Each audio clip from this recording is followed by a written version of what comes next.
жилетки с эмблемой юноармейцев. Мы гордо носим форму, чеканя шаг в строю. Отвагой, честью, доблестью мы наполняем сердце, любя свое отечество и родину свою.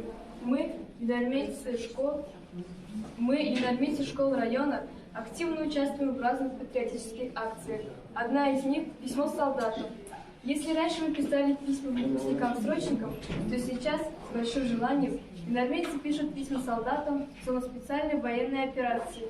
Пишут ребята письма солдатам, в каждом частичка заботы, тепла. Пусть согревают, пусть утешают, пусть берегут вас от боли и зла. Здравствуй, наш воин! Здравствуй, родной! Ждем вас домой! Победы! Мы, юноармейцы отряда имени Героя Советского Союза Михаила Кузьмича Кузьмина, адресуем и выпускнику Старооктябрьдинской средней школы младшему лейтенанту Кротову Эдуарду Алексеевичу, участнику специальной военной операции на Украине. Эдуард Алексеевич был мобилизован 26 сентября 2022 года. После прохождения учебных сборов был направлен в Луганскую республику. Был командиром 3-го взвода 7-й мотострелковой роты, позывной «Путин». Эдуард отличался требовательностью к себе и к окружающим, пользовался всеобщим уважением. Погиб под минометным огнем 10 августа 2024 года. Его и 4 сослуживцев накрыло блиндажи бетонной плитой. Ему было 30 лет. Ты не струсил, за спину чужие не встал. Как положено, все испытания прошел. Помнишь, уходя на войну, ты сказал: я с победой вернусь.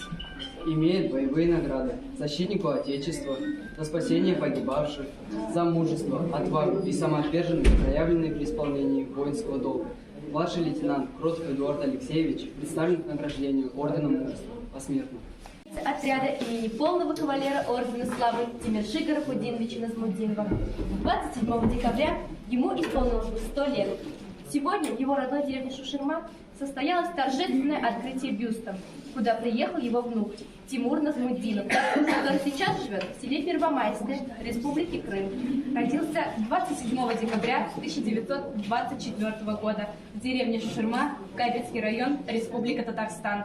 В августе 1942 года был призван в Красную армию. Участвовал в боях под Ржевом, освобождал Смоленщину и Белоруссию. 13 июля 1944 года был призван в Красную армию. В бою за деревню Дундары сержант Назмудинов, командир 45-м орудия, вывел из строя пулеметный расчет и более отделение противника. Приказом от 21 июля 1944 года сержант Назмудинов Тимиршаг Рафудинович награжден орденом Славы 3-й степени. 1 ноября 1944 года в бою за населенный пункт Беты расчет сержанта Назмудинова орудийным огнем истребил 2 пулеметных расчета. Приказом от 16 января 1945 года сержант Назмудинов Тимиршаг Рафудинович награжден орденом Славы 2-й степени. Указом Президиума Верховного Совета СССР 19 апреля 1945 года за образцовое выполнение заданий командования в боях захватчиком сержант Назмудинов Тимиршаг Рафудинович награжден орденом Славы 1-й степени. Скончался 26 октября 1977 года. Одна из поселков Полвантаж носит его имя. Года. Он вырос в многодетной семье. Его детство и молодость прошли в селе Малый Мимей. Здесь же он пошел в 1 класс. Ни одно школьное мероприятие не проходило без его участия. Он был очень активным. Учился хорошо, любил рисовать, увлекался фотографией, занимался спортом.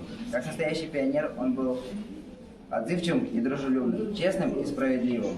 Стремился воспитывать себе патриотизм, безграничную любовь к родине. После окончания школы поступил в Казанский сельскохозяйственный институт. Через год был призван в армию. Как мечтал, Владимир попал в воздушно-десантные войска. После возвращения из армии женился и создал семью с Людмилой Петровной. У них родились 2 дочери – Ангелина и Дарья.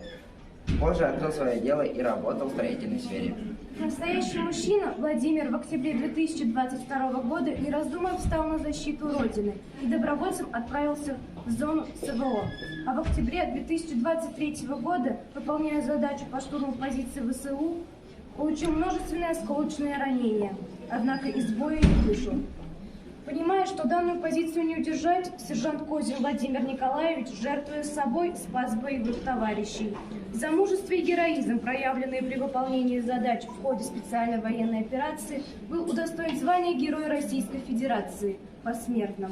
Юноармейскому отряду Маломинской школы 30 апреля 2024 года было присвоено имя Героя специальной военной операции, Героя Российской Федерации Козина Владимира Николаевича.